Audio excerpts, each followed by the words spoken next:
History begins with the Dragon Clan. The strongest race on the continent of Samael dominates ancient magic. Although their numbers are small, they are incredibly powerful and the greatest enemy of humanity on this continent. The reasons for the war are deeply buried in history. No one knows what happened in the beginning. However, the endless slaughter between humans and dragons on this continent has been ongoing for hundreds of years. The long war has caused both sides to suffer many casualties, each paying a high price in this long-lasting conflict. There are no negotiations, no compromises, no mercy. For hundreds of years, neither side has been able to determine a winner.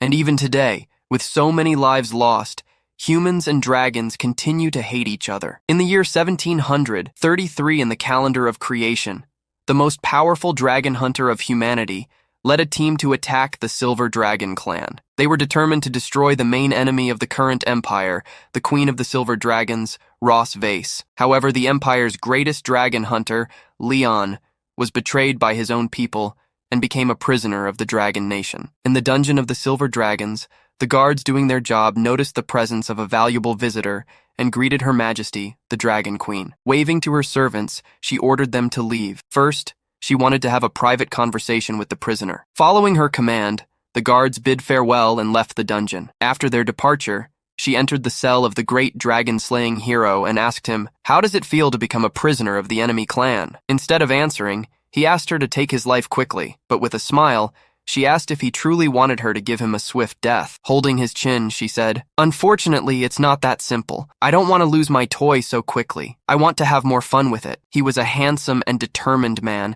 and if she added a few more scars to his face, it would be perfect. Feeling the pain of the wound she inflicted on his face, Leon gritted his teeth without making a sound, not wanting to give her that satisfaction. Then, he shouted at her to stop humiliating him and either take his life or cut him into pieces, but to act quickly. Passing her blood-stained finger over her tongue, Ross Vase commented that no matter how powerful he was, he ended up in this miserable state because he was betrayed by a companion. It would be better for him to join the Silver Dragon Clan. With a mocking smile, Leon asked if she thought herself worthy of being his queen. His comment made her lose patience and send him flying away with a simple flick of her tail. As he coughed up blood from the impact, she stepped on his stomach and asked, "How dare a prisoner be so rude to me, the Queen of Dragons? Do you, Leon Cosmod, still believe you're the great hero of humanity, praised by thousands? Do you still dream of exterminating the Dragon Clan and leaving behind a good reputation for future generations? If so, you should wake up from that fantasy now, because you're just a worthless, ungrateful prisoner who will die in this filthy cell. Maybe," she continued, "you could have given your descendants the chance to enjoy wealth, but unfortunately you have no heir, so that day will never come." Despite his miserable situation, the hero's willpower didn't wane. He warned the Dragon Queen not to underestimate humans. Irritated by his stubbornness, she wrapped her tail around his neck and began squeezing slowly, enjoying his expression of pain. When he was about to pass out, he called out to Her Majesty. Excited, she asked if he was ready to beg for mercy, but unlike what she expected, he said she made two mistakes from the start. First, you shouldn't be alone with the most powerful dragon hunter ever trained. Second, and more importantly, you should never have tasted my blood. At that moment, a magical spell activated in his pupils. He triggered the blood curse, and her eyes turned red. Alarmed, the Dragon Queen released her enemy and backed away. She felt an intense heat spreading through her body, her legs losing strength as she fell to her knees on the ground. Confused, she wondered what was happening, and the hero provided the answer. He declared that very soon, she would live with soul-wrenching pain for the rest of her life. When he said this, she gritted her teeth and lunged at him again, capturing him once more. Leon was confused, not understanding what was happening, but upon seeing her expression, he finally realized what was going on. He was shocked. He hadn't expected her to become excited in this situation. Before he could think of a way to escape, the Dragon Queen kissed him deeply. Despite her being humanity's enemy, he couldn't resist, and things escalated quickly. An hour later, when the spell's effect diminished, Ross Vase regained self-control and was confused by the situation, but in the next moment, she was filled with rage and demanded to know what he had done to her. Though she threatened him with her tail, he wasn't afraid, and calmly explained that the blood curse is a forbidden technique that can only be used once in a lifetime. By tasting his blood, a soul connection was formed between them. When he dies, the curse will bring her endless pain. Not wanting to accept this reality, she screamed that it was nonsense. If this spell takes effect after his death, then what had just happened? He replied that it was an accident. He always thought the pain caused by his death would be the manifestation of it all. He hadn't expected that its side effect would be that. Embarrassed, she ordered him to shut up. But he ignored her and remarked that, as far as he knew, dragons followed the rule of monogamy. After his death, the great silver dragon queen wouldn't be able to find a new mate, let alone leave descendants. She wouldn't even be able to explain to the dragon clan why all of this happened. The effect of this forbidden spell far exceeded his expectations. Mocking her even more, he asked, "What was it that you said earlier? That I wouldn't have an heir? Well, now you won't either. There won't be a successor to the royal line of the silver dragons." Losing patience, Ross Vase lashed out at him again. Though feeling her murderous intent, the hero didn't retreat and told her that if she wanted to take his life, she didn't have to do it herself. He would die soon enough. Even though his death was near, he was happy knowing she would live with hatred for him and pain throughout her life. This was his curse upon her as a human. After saying these words, he lost consciousness. Seeing this, the Dragon Queen regained her composure. She asked, "Who do you think you are, to die after avenging yourself in such a despicable way? I won't let you go so easily." While saying this, she activated a dragon spell, and a tattoo appeared on the chest of the dragon hunter. Leon Cosmod was a legendary hero, a dragon exterminator. When he was 5 years old, he killed his neighbor's rabid dog with his bare hands. He was stopped by a top dragoner passing by and was accepted as his apprentice. At the age of 10, he entered the Imperial Academy of Dragon Exterminators for further studies, and 4 years later, he graduated as the youngest and highest-rated student in history. At 15, he set foot on the battlefield to eliminate dragons, slew numerous dragons, reclaimed territories, and achieved countless military victories for the Empire. Leon is known as the strongest hero, the greatest dragon hunter, and the only hope of leading the Empire to victory and ending the war. But things went wrong along the way, and he ended up becoming a captive of the Dragon Clan. 2 years have passed since Leon was captured. After spending so much time in a coma, he finally opened his eyes. It seemed like he had woken up from a nightmare. After calming down a little, he looked around and wondered where he was. While feeling confused, he heard the door to the room open, and a cute little girl appeared. Happy that he was awake, he was surprised to see such a cute little girl. Because of her, he ended up having a misunderstanding. He got it all wrong and started thinking that because he had made a great contribution to humanity, he had entered heaven, and she must be the legendary angel. Confused, the little girl asked, "What is an angel?" Instead of answering, he greeted her and asked her name, and the girl replied that her name was Anna. While praising her name, Leon wondered in his mind why the hair color of this angel was so strange.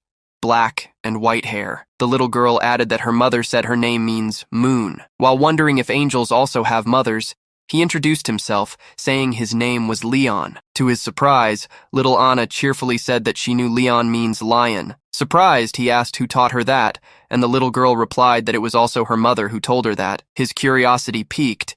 He asked who the girl's mother was, and she sweetly replied that her mother is Ross Vase. Naturally, this revelation shocked the protagonist, making him worry about the possibility that scares any man after a good time. To his dismay, Anna confirmed his worst fear. She revealed that he is her father. This was the most shocking revelation he had ever had in his entire life. This cute little girl was actually his daughter with the Queen of Dragons. When he heard Anna call her mother, he snapped out of his shock and looked in the direction of the culprit behind his situation, seeing Anna calling Ross Vase Mom and saying that Dad has woken up. After doting on her daughter a little, the Dragon Queen congratulated him on finally waking up, and the little girl innocently commented that her mom must be happy to see Dad awake because she visited him every day. With a malicious smile, she said her daughter was right. Of course, Leon didn't believe it. Ignoring the angry face he was making, she asked her daughter to leave first and play in the garden, saying she had something to discuss with her dad. With the girl gone, the protagonist asked if she was really his daughter, and the Dragon Queen replied that she is their biological daughter. Indignant, he said that she hates him. So why did she give birth to a child of his, and why did she save him? She answered that he had been sleeping for 2 years, and she couldn't just leave it at that after what he did to her 2 years ago. Without wavering, he asked if she thought he wanted to do that. They are different and cannot coexist. If it were in any other situation, he would never have touched her. As she got closer to his face, she smiled and asked if touching her was torture for him, and he replied without hesitation that it was, of course. Wrapping her tail around his leg, she pushed him onto the bed and advanced like a lioness after her prey. Worried, the hero asked what she was trying to do, but before responding, she ripped her blouse with a simple motion. Then, activating her spell, she answered that she was going to carve her own dragon mark on him. Scared, he told her not to do that, but his fearful reaction only made her more excited. Without hesitation, she started her fun while saying that this tattoo would become his shame, meaning that from now on, he would be her prisoner and could never leave her. When his fellow humans saw the dragon tattoo on his body, they would think that the great dragon hunter had become a traitor and surrendered to the dragon clan. Frustrated, Leon asked why she went this far. Instead of answering, she asked if he really didn't understand. Leon thought to himself that the concept of vengeance from the dragon race had always been a difficult problem for human dragon scientists. Their revenge is an inhuman behavior, combined with extreme paranoia beyond human comprehension. Interrupting his thoughts, she revealed that she wanted him to live in this shame for his entire life and be severely humiliated by her for the rest of his life. Instead of getting angry with her revelation, he felt a strange emotion. It seemed to have something to do with her spell. Without wasting any more time, she declared that the real fun was about to begin. For the Dragon Queen, it was a great honor to turn Leon, the greatest dragon hunter in human history, into a servant of the Dragon Clan and the closest partner of the Silver Dragon Queen. In a way, though it was so incredible from a human perspective, this was her revenge on the dragon hunter as a dragon. The next day, in Ross Vase's castle, the maids were gossiping about the queen being in a good mood today, and also about the reason being that her husband had woken up. Hidden, Leon overheard their gossip and was surprised that this dragoness had really announced to the public that he was her husband. They had no idea how terrifying that dragon mother was. She had squeezed him for an entire day and night. His waist was nearly broken. That humiliation only made his desire to escape grow stronger. He swore that he would never stay in that place to become her toy. So, putting his plan into action, he analyzed the guards and saw 4 dragons guarding the side door, confirming that it was impossible to leave that place. But he noticed something strange and wondered why there were so few guards at the Silver Dragon's castle today. It was completely different from when he arrived here 2 years ago. It was so quiet and strange. While thinking about this, he saw a hole in the wall and got excited. Of course, he thought it strange to have a hole in that place and suspected that it might be a trap. But that didn't matter. He couldn't think too much now. He had to get out of that place no matter what. Even if it was a trap, he would force his way out. Without wasting any more time, he said goodbye to the dragon mother. However, he thought in his mind about the little dragon girl named Ninha. Although she was very cute, she could only be that creature's daughter. For a while, as he fled, the little girl saw him from afar and warned her mother that her dad was digging a dog hole. Relaxing, the Dragon Queen said she saw it too. "He's really incredible," she said, and her daughter asked when her mommy was going to fish him back. Ross Vase explained to her lovely daughter that she couldn't use the word fish back with her father. It was too rude. Confused, the little girl asked what she should say then, and she replied, "Retrieve." After some time, the protagonist was finally close to escaping. After climbing these mountains, he would be able to see the borders of human territory. But the strange thing was that after running so much, the dragoness should have caught up to him by now. His suspicion was correct. She really had caught up. The only difference was her appearance. With an irritated tone, she commented that he was a good runner. The moment he saw her, he realized he was in trouble and tried to flee without hesitation, but his wife blocked him. Frustrated, he asked if it was fun to play with him like that, and the Dragon Queen replied that she was indeed very satisfied. She then asked if he didn't think everything was going too smoothly. He must have suspected that someone helped him get past the guards and left a hole for him to escape. Leon replied that even if he knew it was a trap, he had no choice. He just didn't expect her to catch up so quickly. She asked another question. What would happen if he returned to human territory now? He already had her mark on his body. Did he think they would still recognize him as a dragon hunter? Angry, he shouted that he would then start his life again as an ordinary person, which was better than being tortured by her. Losing her patience, the Dragon Queen released some of her aura and said that he didn't know how to appreciate her. Near the border city of the Empire, under a large tree in the moonlight, she stopped her advance and released him from the sky. Caught off guard, he started screaming like a little girl. This type of fall would normally take someone's life, but due to the trees, he was able to cushion his fall. After the initial pain of the fall, he paid attention to his surroundings and saw a human city in front of him and the Dragon Queen leaving. Her humanoid form confirmed that this was the human empire. She asked him that when he sees the human city, which he won't see for long, he should feel that he can return to the human world simply by going over it. He has to accept the reality. He can no longer go back, even if it seems close. The moment she said this, the dragon mark appeared on his body, and she explained that she forgot to mention that when one of the two people with the dragon mark wants to do that with the other, the dragon mark will produce a reaction. Now he's feeling heat all over his body and can't bear the urge. The reason she brought him to this place is because she wants him to understand how shameful it is to be in front of his hometown. So close, feeling attracted to humanity's enemy. Using all his willpower, Leon asked if she thought he would lose faith because of this. He will wait patiently until the opportunity for revenge arrives.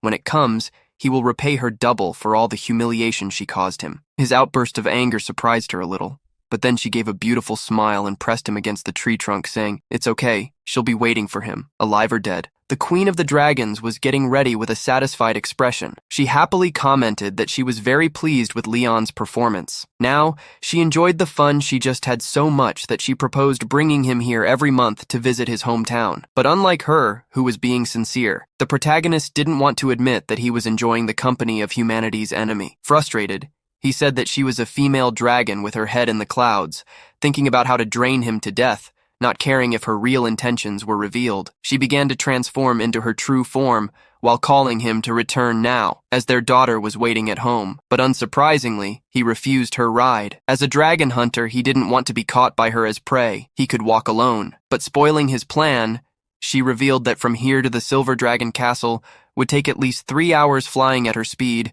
and would take at least 10 days or half a day for a human to walk. Despite being shaken by this revelation, he continued pretending to be strong and said that it was only 10 days or half a month. She shouldn't underestimate human endurance. Smiling at his stubbornness, she commented that she wanted to see how long he could resist. After a while walking, Leon was extremely tired, and the Dragon Queen teased him, asking if he couldn't walk anymore and if he needed help. Being stubborn, he replied that he wasn't tired, that he would never get tired so quickly. With a mocking smile, she commented that the only part of him that didn't get tired was his mouth. Her comment made him angry, but before he could argue, they heard a noise in the forest, and they looked towards the sound and saw a dragon hunter army. Excited, he thought to himself that these guys could help him get rid of this dragoness. Realizing his plan, the Dragon Queen unleashed her killing intent. Startled, he realized that if he asked for help, she might kill them without hesitation. Noticing their presence, the soldiers asked if the two were lost, and the protagonist, not wanting innocent lives to be lost because of him, replied that they were just having a moonlit date. Suspecting the couple, a soldier dismounted from his horse and explained that this forest was not a good place to walk around. There were many dangerous species and wild animals, and he offered to escort the couple. He introduced himself, saying his name was Walker, and that he was the captain of the 47th Squadron of the Imperial Dragon Hunters. Feeling a chill run down his spine, Leon thanked him for his kindness and explained that they had also learned some self-defense training and could protect themselves. He didn't want to put the soldiers at risk. Of course, he didn't say that last part out loud. Finding Leon familiar, the soldier asked if he had seen him somewhere before. At that moment, the protagonist looked back and saw the Dragon Queen preparing to attack. Without hesitation, he held her hand, interrupting her attack. Then he pulled her into his arms and responded that the guard had mistaken him for someone else. He had a common face. Only his wife always recognized him. After saying that, he whispered that he would return with her obediently, but she needed to help him get rid of them first. Acting like a loving wife, she hugged her husband. Not wanting to be a third wheel, the soldier said goodbye to the couple and left. After their departure, the Dragon Queen asked if he had hugged enough. Startled, he pulled away from her, and she, holding his wrist, commented that he was smart not to ask them for help, but he had to accept his own position. Even though they had a child, that didn't mean she was his wife. Annoyed by his refusal, he said he never thought of being her husband. Turning around, she called him to leave, saying he still had a long way to go. But suddenly, Leon began to feel intense pain in his hand, and his vision blurred. Before passing out, he noticed his palm was burned, and before fully understanding the situation, he fainted. Seeing him faint, the Dragon Queen commented that humans are very fragile. Despite saying that, she assumed her dragon form, grabbed Leon, and threw him on her back, flying towards her territory, while saying that this time she would consider it a plea for mercy. Later, at the Silver Dragon Palace, Leon woke up after a good night's sleep and was greeted by his daughter. Confused about what was happening, he wondered how he had returned to this place, and the girl responded that it was her mother who brought her father back. Upon hearing this, he began to imagine himself being captured like prey. After this terrifying image, he noticed his hand was bandaged and asked who had treated his wound. The little girl, wanting to be praised by her father, responded excitedly that she was the one who bandaged him. Upon hearing this, Leon thought to himself that dragons were caring even from childhood. Although Anna had obvious dragon traits, she wasn't hostile towards him and completely treated him as her father. He wondered if it was because she was a hybrid of human and dragon. Despite his doubts, he couldn't deny that she was extremely cute. He affectionately patted her head and praised her for the great bandage. Happy with her smile, he said that she was so cute, but when she grew up, she shouldn't be like her mother. To his dismay, the Dragon Queen had been watching him for a while and asked what was wrong with being like her. Startled,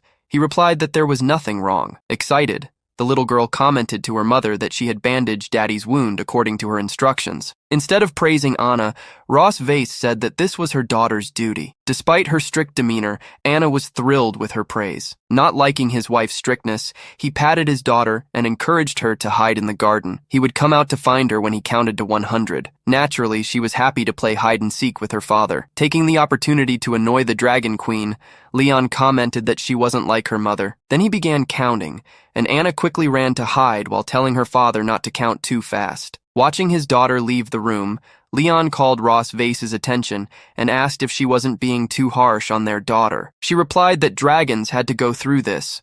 Only by being strict with their children from a young age could they raise strong warriors. Not liking the dragon's parenting style, he said that their daughter wasn't entirely a dragon. Besides, she was too cute, and she couldn't deny that. Not liking his words, she said that her daughter was a dragon, and cute was a derogatory term for dragons. Acting as if he were attacking, he complimented her, saying she was very beautiful too. Losing her patience, she grabbed his shirt and shouted that he was just a servant. To vent her anger, he should stop trying to act like her real husband. Instead of getting irritated by her arrogant attitude, Leon made a puppy dog face. This expression made her anger fade, and she said it was good that he understood. She was the queen of the Silver Dragon clan, and she had many governmental matters to deal with, so the task of taking care of the children was left to him. Then she whispered in his ear that the little girl liked him. Later in the courtyard, frustrated, Leon imitated the Dragon Queen and commented that she talked as if dragon hunters weren't busy and were responsible for taking care of children. Sensing the gaze of someone familiar, he thought to himself that his daughter was still very naive. She thought she couldn't be found by hiding behind him. Turning in her direction, he exclaimed that he had found her, but strangely, she didn't react. Confused, he wondered if she was angry. Awkwardly, he scratched his head and apologized for making her wait, but before he could finish his apology, she suddenly ran off, and confused, he chased after her, asking what had happened and why she was running. Not knowing the place well, he lost sight of her and thought to himself that it's really hard to predict a child's mood. No wonder Ross Vase gave him the task of looking after the little girl. While thinking about how to cheer her up again, Anina hugged him from behind and shouted that she had captured her father. Confused, he asked if she hadn't just passed by him, and she, not understanding what he was saying, replied no. Since he couldn't find her, she had gone out to look for her father. Her response left him even more confused. Ignoring his confusion, she said she had something to show her father. As she pulled him by the arm, a little girl identical to Anina watched them walk away. A few minutes later, Leon was watching Anna drawing with a smile on her face and thought to himself that it's actually nice to have a daughter. It feels like his soul is being healed. He vowed in his mind that sooner or later, Daddy would help her escape the clutches of the Dragon Queen. Finishing her drawing, Anina ran toward him and showed him that she had drawn a family portrait. Finding her extremely cute, he praised her for the amazing drawing and declared that she was worthy of being his daughter. But his happiness didn't last long. Confused, he asked Anna why there were 2 children. And she replied, "It's my sister, of course." He was shocked by this revelation. Turns out, not only did he hit the bullseye with 1 shot, but he hit it twice. He quickly realized that the little girl he had seen in the garden must now be his other daughter. He had called her by the wrong name. No wonder she was angry. Trying to cheer up her father, Anina said she didn't think her sister was mad, just a bit shy around her father. Finding her comment plausible, he said it made sense. After all, they didn't know each other well, so it was normal for her to be shy around him, and it's not his fault for not being able to tell them apart.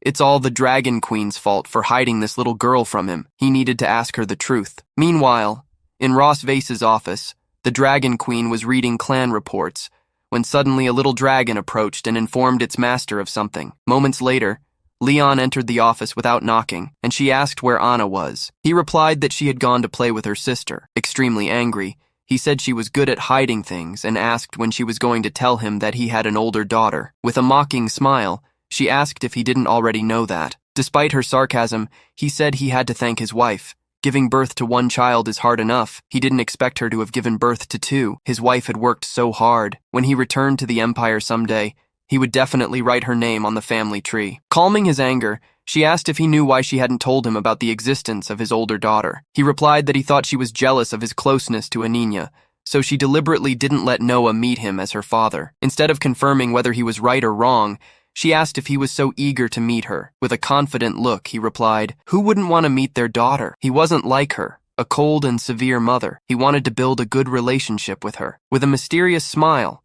she told him not to regret that decision. A little later in the kitchen, Leon, holding a knife in his hand, mentioned Ross Vase's name and started laughing like a madman. Then he declared that he would fool her today. Leon's first step to getting closer to his older daughter was through her stomach, with delicious food. He used to make this cream stew frequently for the team, and everyone who ate it said it was good. The sweet flavor was also suitable for children. Although it had been 2 years since he last cooked, the food wasn't bad.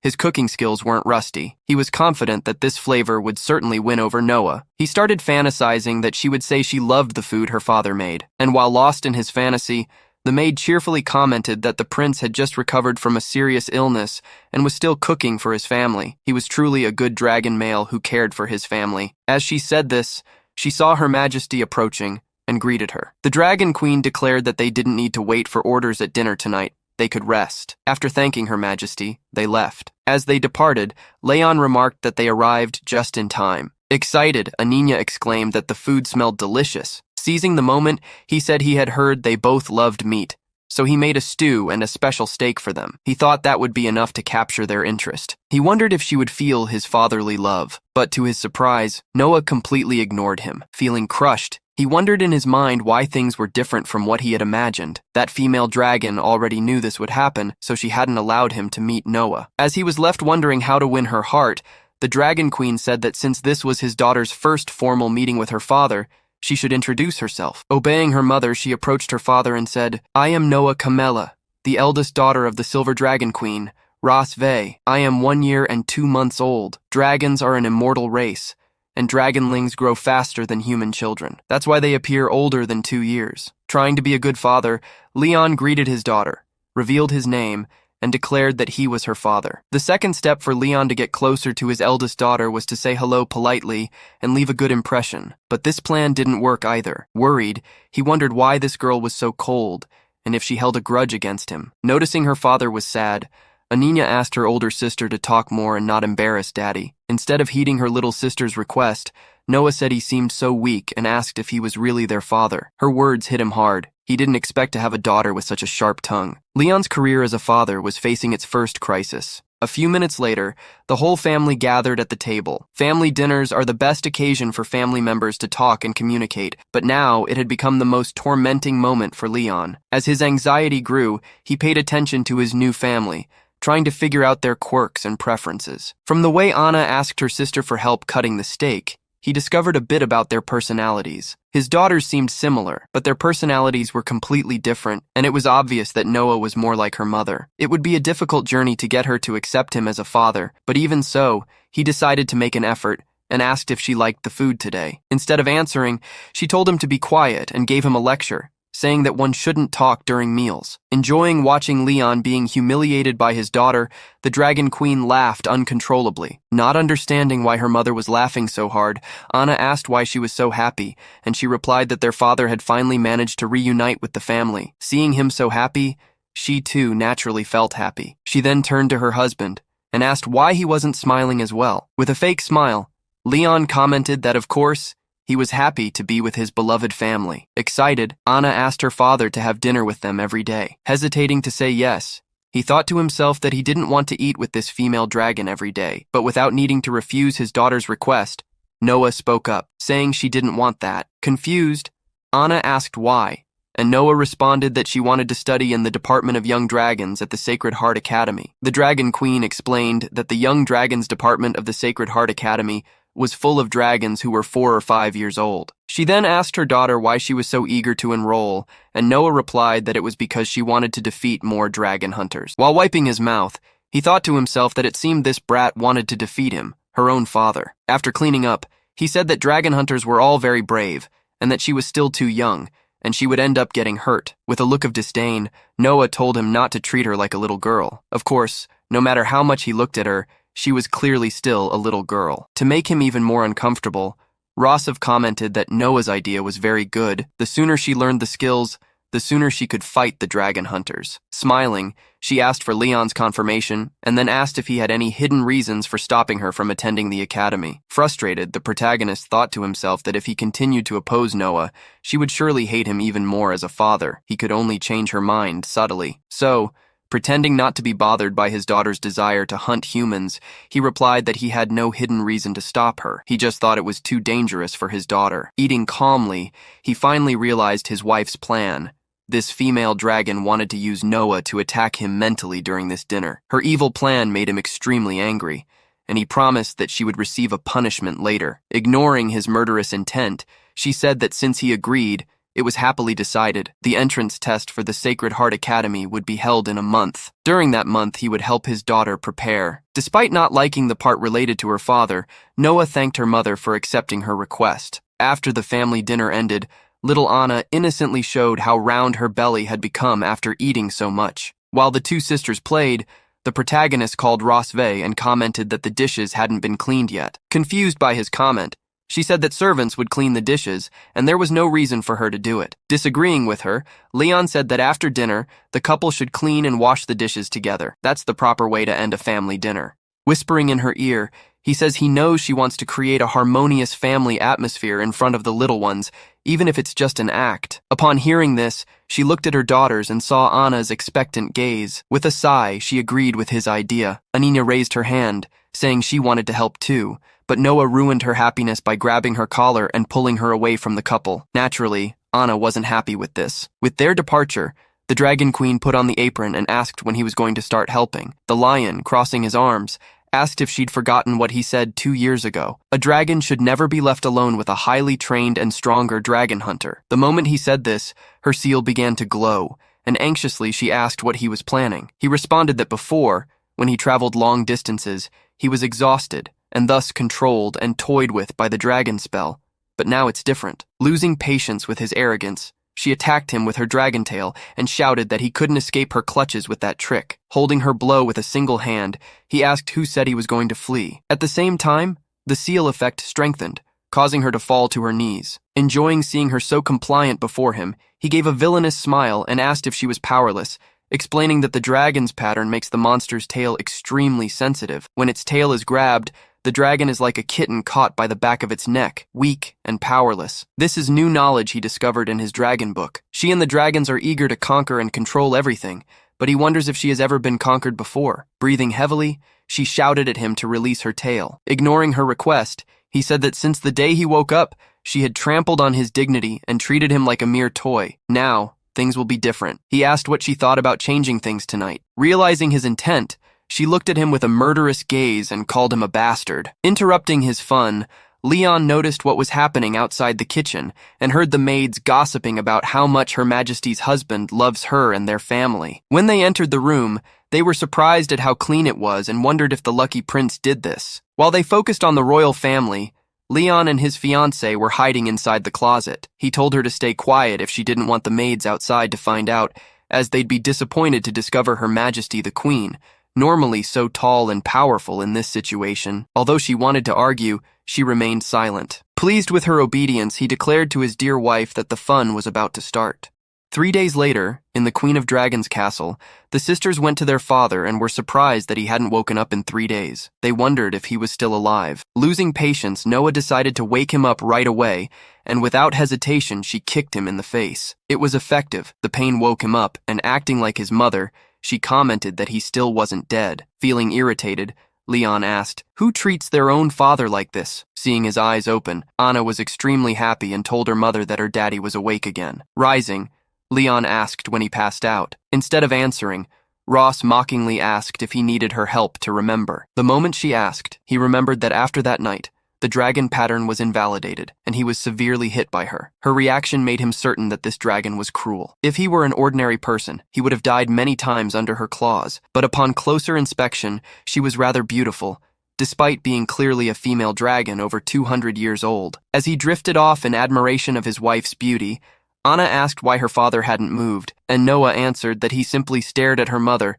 and was dazed by her beauty. Meanwhile, Ross accidentally dropped something on the floor, and taking advantage of the moment, Leon approached her, picked it up, and put it in her hair, saying it suited her well. Smiling, she replied that she didn't expect him to be so attentive, and asked if he'd done that for other women before. He replied that as a child, he often groomed his master's donkey's coat and was very skilled at it. Curious, Anna asked her father what a donkey was, and he explained that donkeys are similar to dragons with 2 ears and a tail. They are very stubborn and like to bray when they are unhappy, just like their mother. Naturally, his joke made the Dragon Queen angry, and she elbowed him in the stomach. Seeing her father in pain, little Anina asked if he was okay, and despite the pain, he replied he was fine. Unlike her sister, Noah was happy to see her father suffer. Unbothered by his pain, the Dragon Queen announced that today, her daughter's task was to learn how to write their names. Their father would teach them. Naturally, the protagonist was annoyed at her assigning him another task without his permission. Despite his bad mood,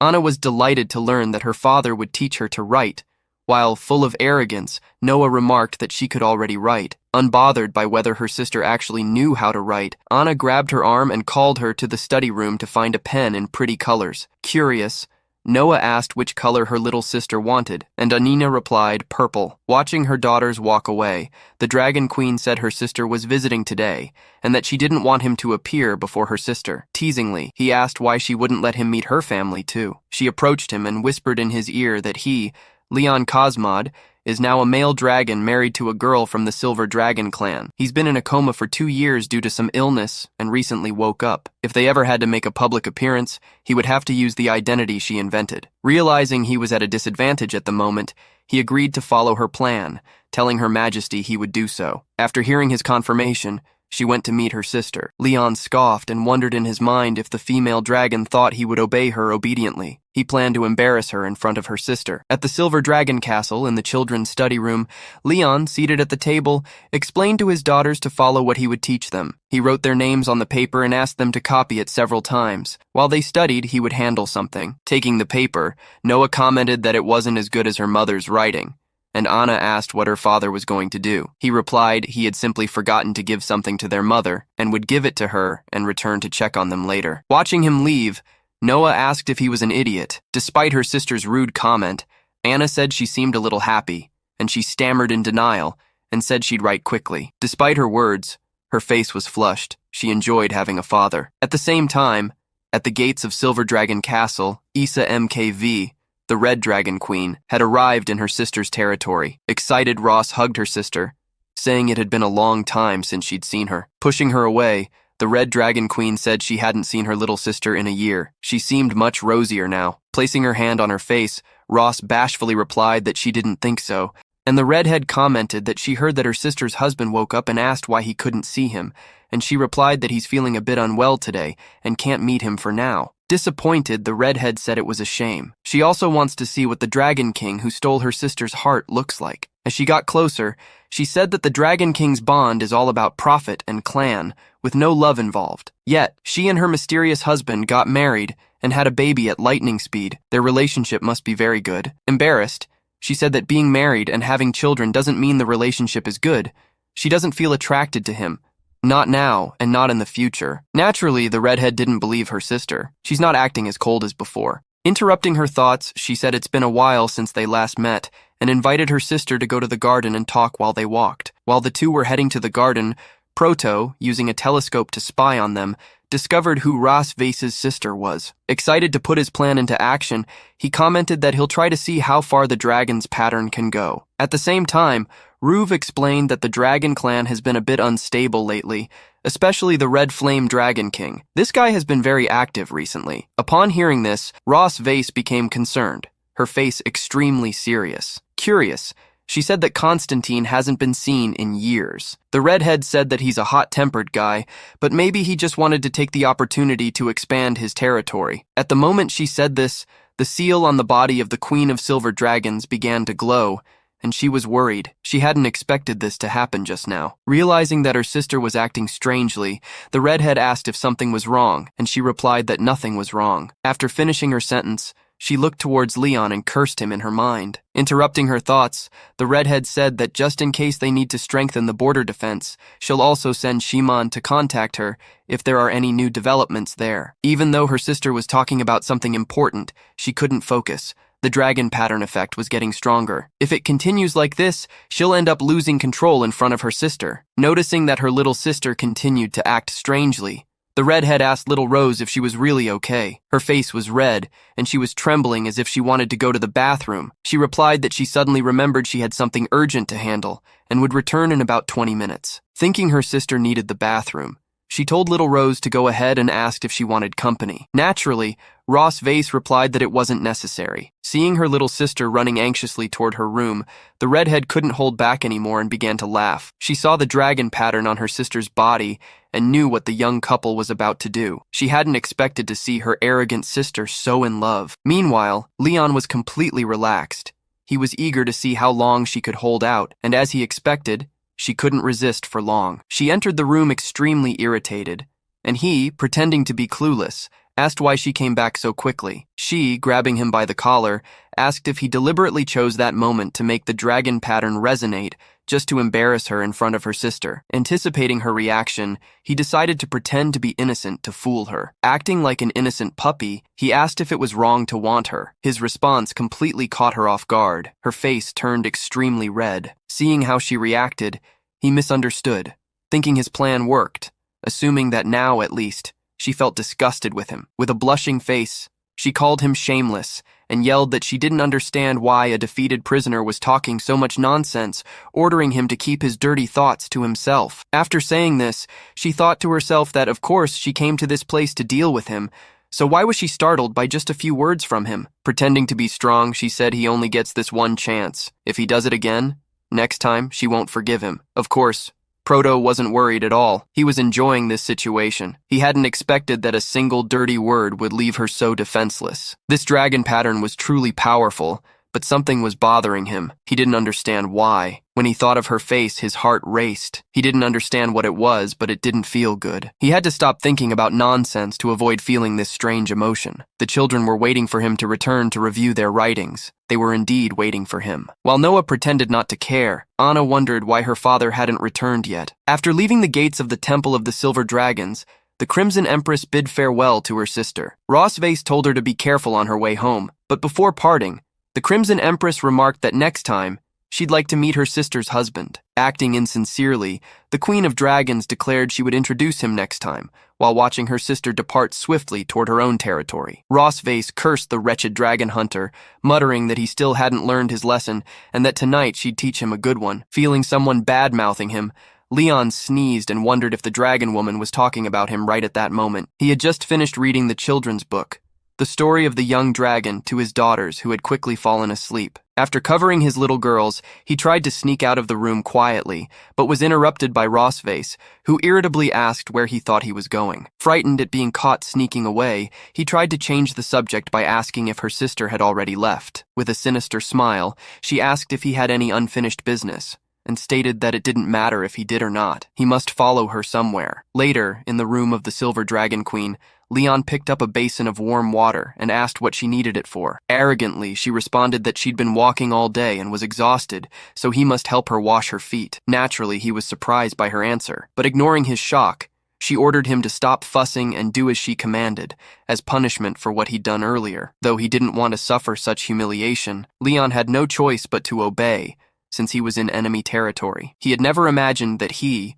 a proud dragon hunter, would be reduced to serving a female dragon. This woman knew exactly how to ruin his mood. He didn't know how many dragon hunters she had trampled with those very feet. Noticing him standing still, She asked why he was just staring at her feet, and if, by any chance, he had some strange foot fetish. While she blushed, he suddenly placed her foot in the basin. Rossface didn't expect him to do this without warning. She hadn't mentally prepared herself and ended up scalding her foot. Full of anger, she kicked him in the face, sending him flying.